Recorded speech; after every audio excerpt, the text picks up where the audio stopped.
The Hornets split the weekend, but they get a big win against the Wizards. And yes, it's absolutely a big win given what that history is. What is real? What isn't real with this Hornets team? How much do we love what LaMelo is doing both on the court and in the locker room?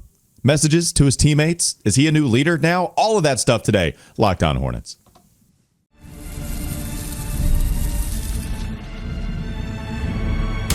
You are Locked On Hornets, your daily Charlotte Hornets podcast. Part of the Locked On Podcast Network, your team every day. In a minute, cuz we live.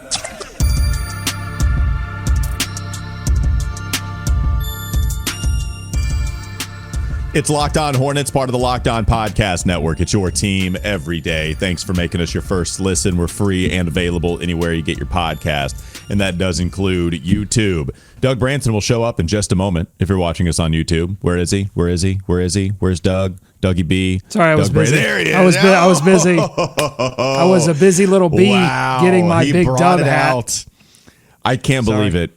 The W for Wizards, a Wizards win, the big dub hat. Oh, my God. Doug Branson brought it out. Everyhornetsboxscore.com. Also, make sure you're watching Yahoo Sports Daily with Jason Fitz and Caroline Fitton. Did you make them wear big dub hats for the Hornets win? I should have. But here's the problem. This is a one of a kind, okay? There are no duplicates. There never will be. There will be one big dub hat and only one, and the only way you can have it is you come and grab it out of my cold, dead fingers. That W looks a little worn, buddy. I'm glad. I'm W glad, for though. worn. I'm glad. Yeah, I know. It looked a little too brand new, despite you having worn it a few times. You just don't bring it out all that often. Not this year. Hopefully not this year. I'm Walker Mail. Listen to me, WFNZ, every weekday from 12 to 3 p.m. Sports Radio 92.7 FM. And this episode is brought to you by Game Time. Game Time. Game Time. Download the Game Time app, create an account, use code LOCKEDONNBA for $20 off your first purchase. Hornets split the weekend, baby. They lost to Philadelphia. Perhaps you don't feel as good as you could have because they lost to Philly. They had the lead late. Some questionable coaching decisions. Going with Trey Mann, not going with Colin Sexton. LaMelo had a bad possession that everybody, because of that one possession, said, oh, LaMelo's not a winning player. There it is. I synced it on that one possession where it's like, okay, you could watch literally every other possession if you wanted to, but that's fine. All LaMelo did the next game was go for a 38-point triple-double where he was the leader. Rod Boone wrote about it in the Charlotte Observer, saying LaMelo was barking on guys, and not just rookies or younger players where it might be easier to adopt that leadership role. It was Miles Bridges, who he said wasn't playing up to snuff. I believe he said we need to lock in and, quote, that I don't know if this was verbatim, but it was described as LaMelo saying to Miles, you're playing like a bum. LaMelo, head of the snake. We need to win this game. They do it. How do you feel about this weekend, Doug? I hope he did it in the Rocky trainer voice. You're playing like a bum, Miles. I hope that's how he did it. This is amazing. Same. I mean, everything is happening all at the same time. I don't know what to do with any of this. You've got LaMelo being a leader in the locker room. You've got him being back to his all-star level self, 38-point triple-double. That's a franchise record for points scored in a triple-double over the great Baron Davis in a playoff game. And if LaMelo keeps playing like this, he'll have a triple-double in a playoff game because the Hornets will be in the playoffs. Meanwhile, and we'll get to it in a minute, you've got rookies playing out of their mind right now. Knueppel, Sion James. You had Liam McNeely getting some minutes because Brandon Miller's out. You've got Ryan Kalkbrenner looking like he belongs. He's got some improving to do, but he looks like he belongs. Trey Mann, really the only player that's struggling right now. Like if you just look up and down the roster, there's really only one guy you can point to and say that guy is having a tough go of it. And, I think we've seen enough of Trey Mann to hope at least that he can pull things back together. But yeah, I mean, Charles Lee praising LaMelo Ball, not only for what he's doing in the locker room, but then just like focusing on, hey, we needed a win against Washington. We got it. Triple-double, that's nice, but I'm focused on the win. He looks like a more mature player. He's acting like it in the locker room, and it's amazing to see, and they have a winning record, and I'm just going to hold on to that. He looks really good, too. I mean, just straight up, hey, you want to pay attention to the eye test? That looks pretty decent. Small sample size theater, baby. We got 3 games, okay? Let's take a look at some of the stats here. It screams thank you for putting more talent around me. I'm looking at cleaning the glass here, Doug. His usage, it's 32.7%, which is still a lot. At the same time, it's not the 37% usage he posted last year. That was, yes, in the 100th percentile. It's not the 35.7% usage percentage that he posted 2 years ago. Yes, that was in the 98th percentile. In the first 3 games of this season, it's in the 25th percentile. That's going to go up. It's going to go up a lot. But boy, it screams, I have talent now. You know what else screams, thank you for the talent? The assist percentage for LaMelo, 39.2%, 100th percentile. It's about what he finished with percentage-wise a couple years ago. Assist per usage, 100th percentile. Like, it's just what all of these analytics scream are, thank God, Jeff. Thank you for putting guys around me, not only via free agency with Colin Sexton helping out, but also in the draft, where you didn't draft dudes that were going to help you 2 years from now. I guess you drafted dudes that were going to help you right away, and in addition to 2, 3, 7, 8 years from now. Sion James is just an outright plus right away. Most surprising thing, I believe, for this season is the way that Sion has just been an immediate plus, not average as a rookie, but a plus. Oh, buddy, I'm feeling all sorts of tingles. Hold on, because I want to dig into both of those guys. I know. But I think what that game showed in particular, the game against Washington, because, well, actually, before I say that, I want to go back to the game in Philly because someone asked me this morning, was LaMelo Ball the reason why they lost that game to Philadelphia? And you point out that one bad possession. And I immediately said, absolutely not. It was the fact that not one single Hornet could hit one single shot. I mean, it was everyone missing at the end. They had good looks. They had wide open looks. And a lot of those wide open looks were created by who? By LaMelo Ball. And guys were missing shots. And that's just, I don't know, that's discipline. That's having enough energy. That's managing your body. That's managing your focus at the end of the game. I don't know what that is, but that it wasn't about LaMelo Ball. But that win against Washington, I think, was about LaMelo Ball. And I think it was also about Charles Lee finding the right lineups, continuing to try to find the right lineups to put around LaMelo Ball in those critical situations. Because I thought at the end of the first half when the Hornets were struggling to score, it was LaMelo Ball pressing a little bit because he was on the floor with a lot of guys who could not create. Knueppel was off the floor. Miles Bridges was off the floor. And so he was with, I believe it was Collins, Sion, Kalkbrenner, and I'm missing the final guy. Maybe it was McNeely. But it was a lineup where it was like, it's really up to LaMelo. And so, you got to make sure that LaMelo is in with, and I think honestly that's why Knueppel is starting. Because I think his ability to create for others, including LaMelo Ball, allowing him to play more off LaMelo Ball instead of on LaMelo Ball is a huge benefit, particularly when you get to the fourth quarter and you are going to have to rely more on LaMelo Ball to create for himself. It's important in those first 3 quarters that he's not doing it all by himself.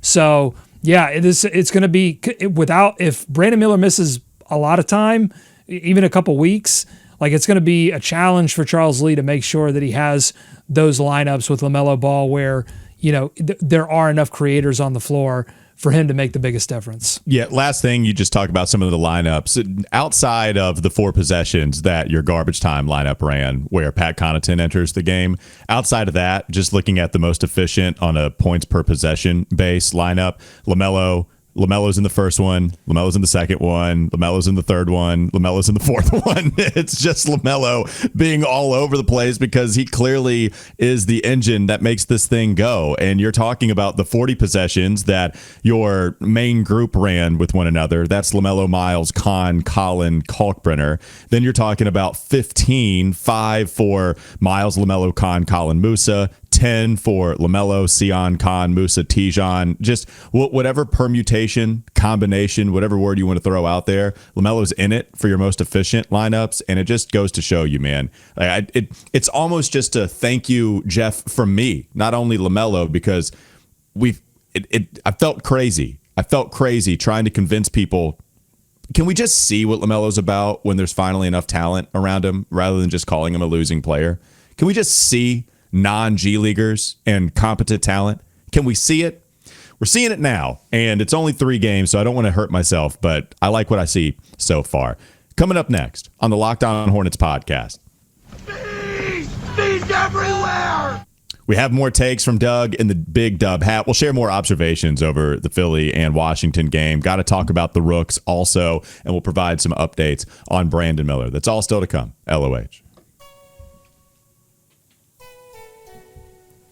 This episode is brought to you by Monarch. Let's be honest, most of us can't even name all of our financial accounts, let alone what they're worth. Between 401ks, savings, and investments, it's easy to lose track, and that can mean leaving money on the table. That's why you could start using Monarch, all-in-one one personal finance tool that brings your entire financial life together in one clean, easy-to-use interface on your laptop or your phone. Don't let financial opportunities slip through cracks. Use code LOCKEDONNBA at monarch.com for 50% off your first year. That's monarch.com, code LOCKEDONNBA for half off your first year. This episode is also brought to you by Game Time. Game time. Basketball season, it's here, baby. Nothing beats being in the arena for those opening games, but let's be real. Sometimes getting tickets can be a total headache between waiting in queues, surprise fees, prices that jump right before checkout. It's easy to get frustrated when all you want to do is cheer on your team.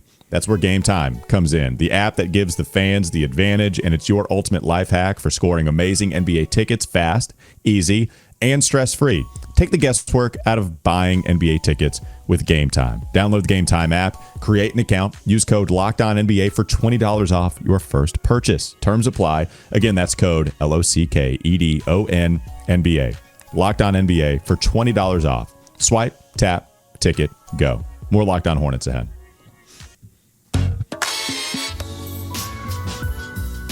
I went ISO on that last possession at the very end, Doug. It seemed like you wanted the ball a little bit. What do you want to do with it?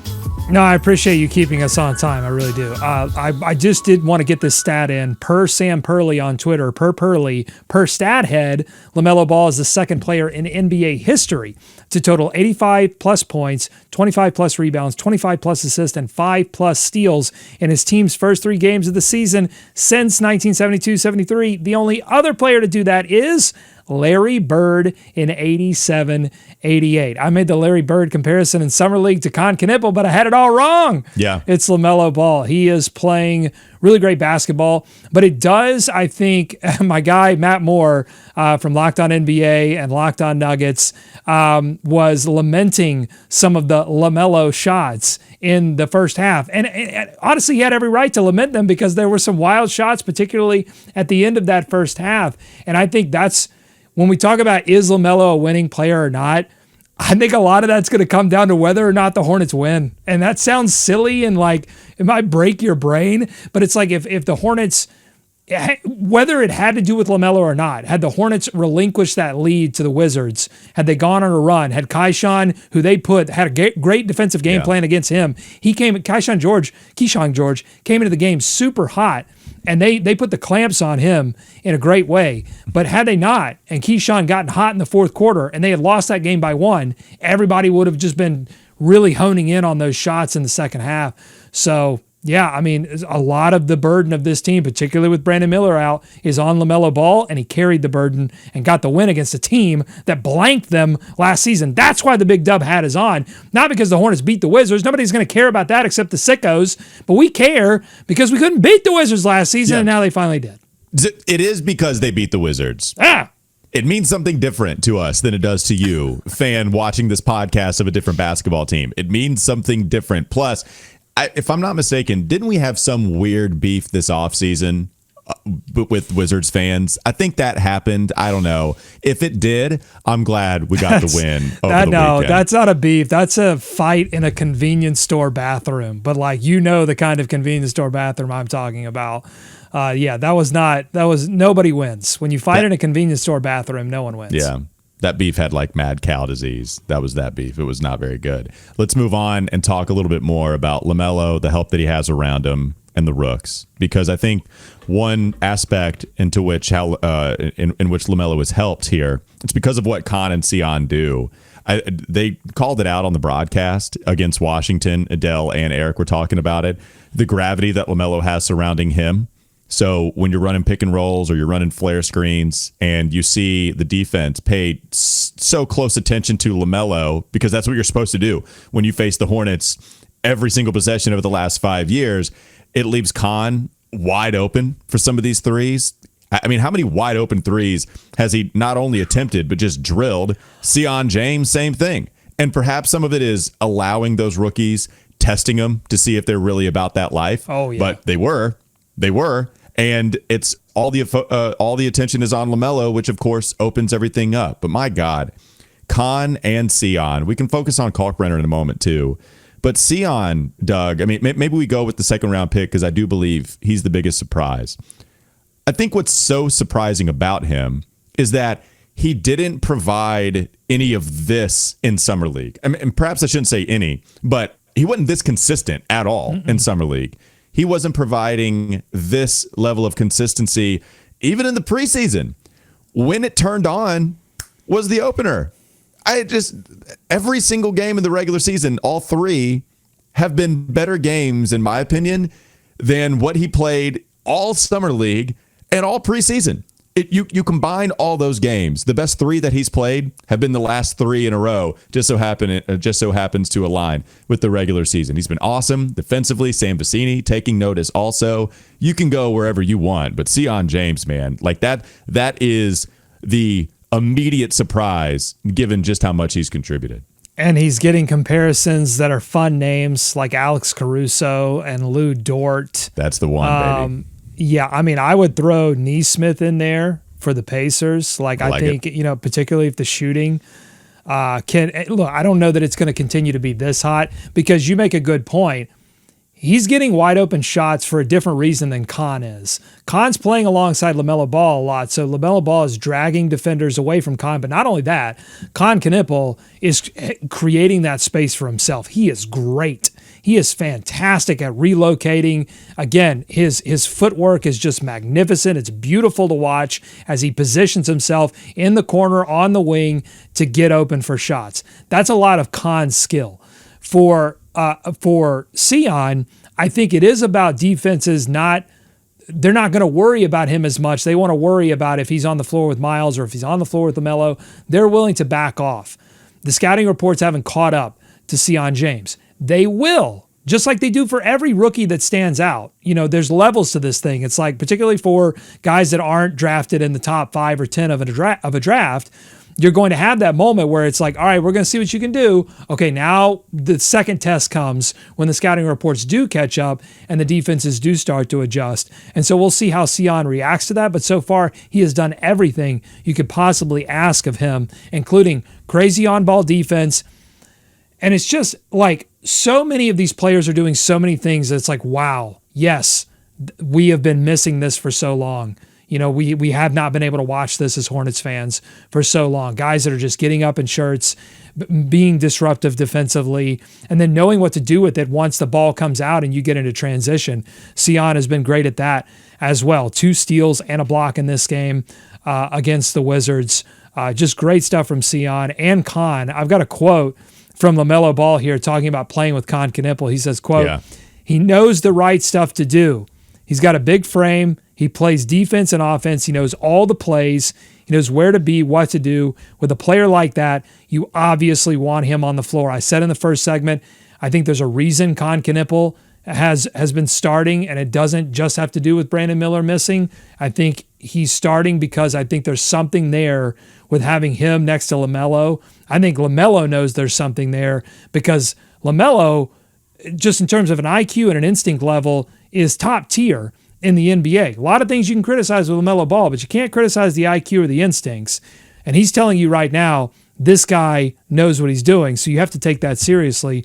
Khan's been great. You mentioned the start. So Khan did not start against Philly. He did start against Washington, but also Brandon Miller doesn't play. So we'll see if Brandon Miller can come back sooner rather than later. You certainly hope so. But also with the way that Khan is playing, just a rookie, your first 3 games out of the gate here, okay? 11 points in your opener, 14 points against Philly, 20 points against Washington. And it doesn't seem unsustainable. None of it seems like, oh, he just blew up because he was on fire. All of it looks relatively within the confines of the offense. Open shots. We know he's a dead-eye shooter. Secondary playmaking. Some even weak side pick and roll action. I think it was him hitting Musa with momentum, getting downhill, just creating options for others. What the guy looks like a pro right here, right now, and it's beautiful to watch. Yeah, he didn't start against Philly. I'm just going to go ahead and say it as plainly as possible. So maybe they'll cut this as a social.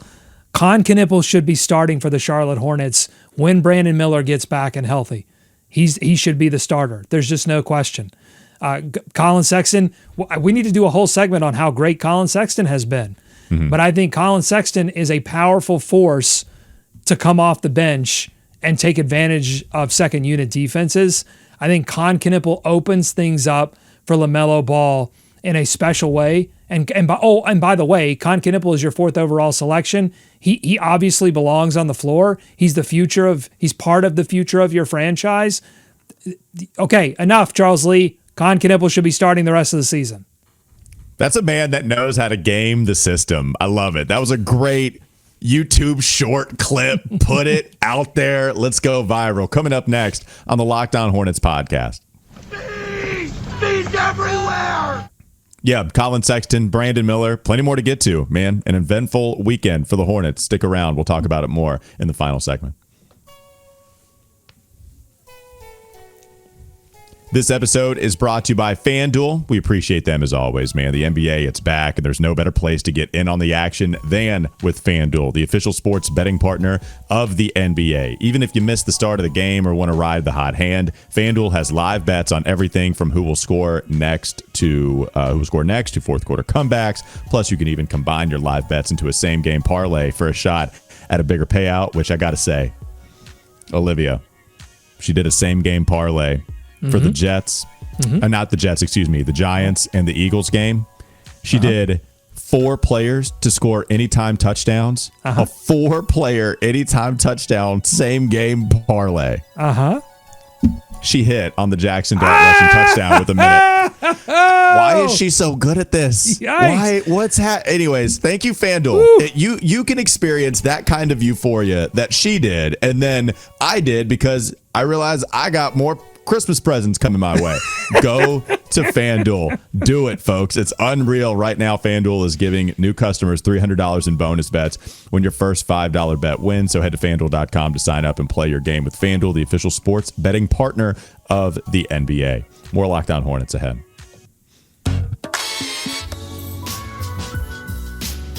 Unreal. That's a real story. That's really crazy. Happened. I mean, yeah, just driving back from the Panthers game, we went after that shellacking that we all experienced. But the bank account, the FanDuel account for Olivia did not take a shellacking. She's been shellacking FanDuel, to be honest with you. So good stuff. Okay, more observations from the weekend / this game against the Wizards. The Brandon Miller updates. What do we have on what is an unfortunate injury, man? I'm glad they did not allow it to be an excuse, right? Brandon leaves that game, shoulder soreness. It's why he didn't play against Washington. They still came back in the second half. They beat the Wizards. It was a close game against Philly, but even so, an unfortunate injury nonetheless. Yeah, so right now it's still listed as left shoulder soreness. And if you look back on the play that it happened on, it doesn't seem like it happened at the very end of the play, like when he grabs his arm. It seemed like it happened earlier on in the play as he's going to like reach with his arm. Looks like maybe he just like overextended it as he was going for the reach. And to just keep contact, because he was on defense, keep contact with the player that he was trying to defend. And it seems like something tweaked, and now he's got left shoulder soreness. And I'm sure a lot of people are like, why can't they just like figure this out? To me, and I'm not a doctor, and I'm not going to do the thing that I saw a couple people do, which is like immediately go to Dr. GPT and come up with like the 15 things it could be. I don't know what it is. I would say just like anecdotally, I think he's not like back in Charlotte, under doctor's care. You know what I'm saying? Like he was on the sidelines for the game against Washington. I think if it were something crazy broken, they would have known that immediately. So now it's in the realm of we're out on the road for a couple of games. We'll get back to our facilities and our doctors and all that to like really put a fine tooth comb. But in the meantime, we're going to monitor it. But I'll flip it and say, while I think, there's reason to maybe have a sigh of relief, there's also reason when you look at like Josh Green and that shoulder situation that he went through, and it came out of nowhere. It was like, he has to have surgery to figure it out. So all of this stuff, particularly when it comes to soft tissue, lives in this really funky realm of, can you work it out? Does it ultimately need surgery to repair? So I just think we're going to have to be patient with it and patient with Brandon. But it is a huge loss because he was so pivotal to that win against Brooklyn, and they need his shot making, his shot creation, his ISO play. Like they need all of it. And to beat good teams, to beat more talented teams, they're going to need Brandon Miller. And by the way, Charles Lee on Brandon Miller before the game against Washington, he said, quote, got in super late last night to Washington. This morning, meaning yesterday morning, he was feeling a little bit better. Hopefully in the next couple days, we can get some more information. But when he got treatment yesterday morning, he was feeling a little bit better. But decent prognosis. And as far as I'm concerned, nothing too crazy. The problem is with the Hornets injury reports, we've seen things go from promising to worse at the snap of a finger. So I'm hoping that's not the case. But in terms of what we're picking up on, seems decent. Yeah, I think what you really worry about is it goes into this weird Cody Martin, Trey Mann, Mark Williams realm of the unknown. And I don't think that's the Hornets fooling around with the injury reports. I just think there are certain injuries. Again, you can look at something and go, well, it's not broken, it's not torn, there's inflammation. There's some things that don't live in the black and white of like, here's exactly what we have to do to get you to 100% where you're ready to play. And so, yeah, I mean, it being early in the season, if the Hornets were fighting for a playoff spot, I would venture to say Brandon Miller might have played that game against Washington. If it was between the Hornets making the playoffs or not making the playoffs, I think he may have played. I think it being early in the season, you wanting to be careful with this stuff, that's probably what we're dealing with. But until, we get more answers here, I would just say like the game against Philly, without Brandon Miller on the floor, I think LaMelo, until he gets stronger and sees more defensive pressure and learns how to deal with it, there's still like an upper limit on what LaMelo can do at the very end of games in terms of his isolation play. Because I think defenses are still able to wall him off and force him into the one-legged step-back three-point shot that's like, 10 feet off the wing. Like that's still a possibility. He cannot get his shot wherever. And for the Hornets to get where they want to go, ultimately, like a playoff series win, they have to have a player that is that kind of matchup nightmare that it's like, man, at the end of games when it's Tyrese Maxey, then the Hornets got to pick a player. Then it's Tyrese Maxey again. Then it's the Hornets got to pick a player. Brandon Miller, I think, is the guy that you look at and say, man, he really projects out as a player that can do it from three. He can get it in the mid-range, and he can take you all the way to the rim when his body completely fills out. I don't know that LaMelo can become that kind of player. Has shot 5 free throw attempts in every single game so far. 8 against Philly, 7 against Washington. He was perfect. He was 7 of 7 from the line in that triple-double performance that he had against the Wizards.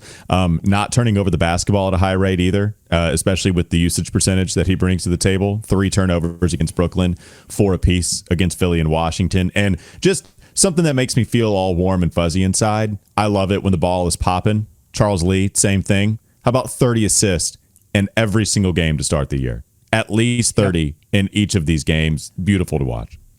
By the way, if LaMelo can, I'm not saying it's impossible that he doesn't become that player, or possible that he does become that player. If he does, he goes from like, is LaMelo Ball an all-star to is LaMelo an all-NBA player? That's where you cross that threshold when you become a matchup nightmare, in the sense that at the end of basketball games, when all the defense tightens up and when it becomes, all right, we know Tyrese Maxey is going to take the shot. Can you stop him? The answer was no. The Hornets could not stop him. And then when it became LaMelo's turn, the defense was able to wall him off. As we progress through the season, I think that's the thing to monitor is he evolving into that player, or are they going to need Brandon Miller to ultimately become that player? And for LaMelo, he becomes the second star at that point.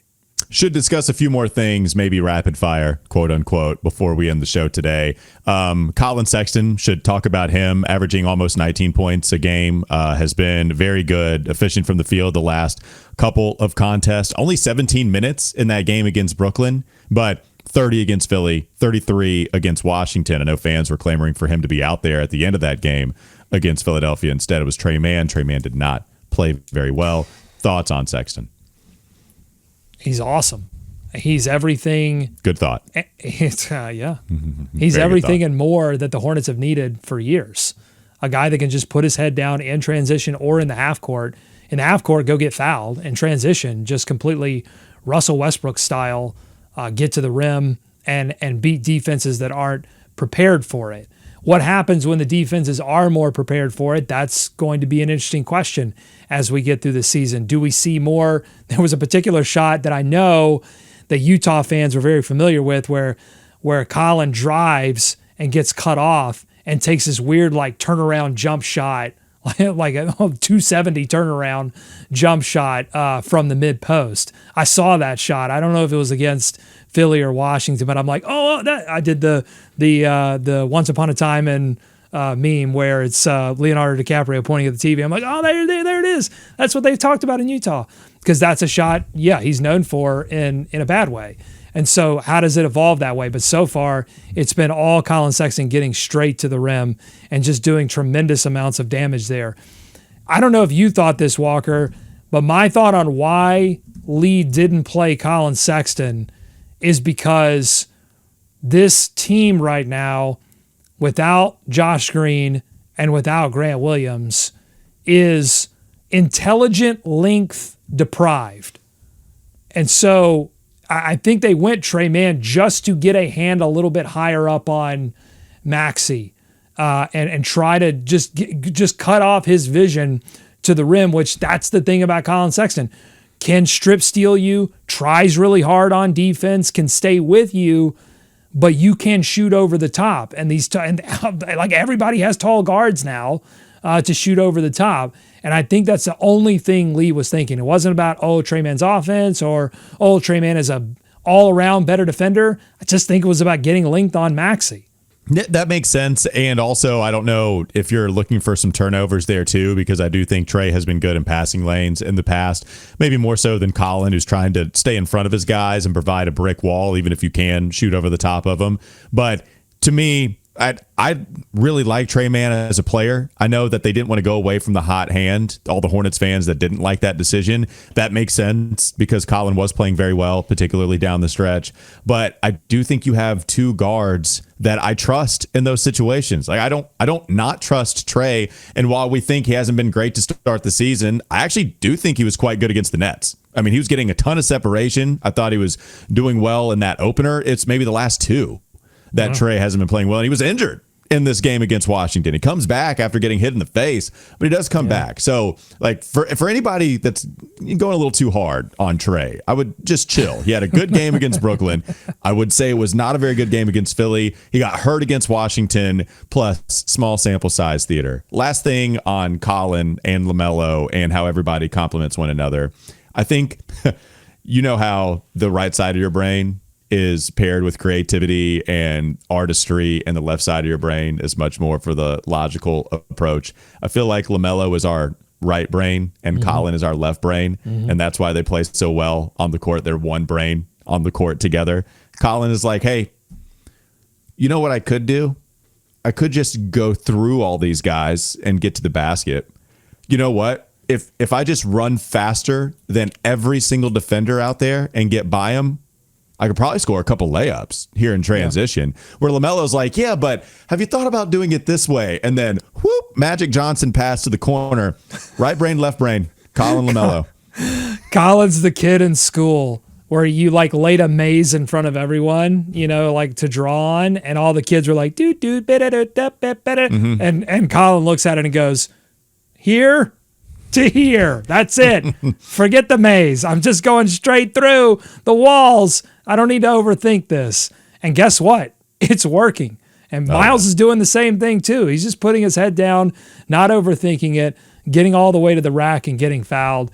Yes, so many things are going right because so many players were prepared, and the front office prepared the roster with so many players that could do some of these things that they've been missing for so long. So, yeah, I mean, hopefully they can keep it going here as they've got one more game out on the road. We'll preview it all here on Locked On Hornets, and it's exciting times right now. It's a good start. It feels sustainable. I'll knock on wood, but first in offense, sure, sustainable. 10th in defense, why not? Yeah, love it. Top 10 defense. Hey, we're finally top 10 in both categories. Steve Clifford somewhere is smiling. He's smiling at what his Hornets are doing. No, yeah, he's you're not, right. because he's in Phoenix with some of the centers that he was that he despised. I'm sorry. You're right. He's somewhere yelling at Nick Richards to set the bleeping screen. On the road against Miami Tuesday. Then you have a 3-game home stretch. Orlando, Minnesota. You finish up on Sunday, November 2nd with Utah. That'll do it for Locked On Hornets. Thanks for making us your first listen. We're free and available anywhere you get your pods. That includes YouTube, where you get to see Doug Branson wear the big dub hat, and the dub is for Washington. It's for the Wizards. It's for We Won. EveryHornetsBoxScore.com. Also check out Yahoo Sports Daily with Jason Fitz and Caroline Fenton. And I'm Walker Mail. Listen to me WFNZ every weekday from 12 to 3 p.m. Sports Radio 92.7 FM. Have a great rest of your day. We'll be back with you tomorrow.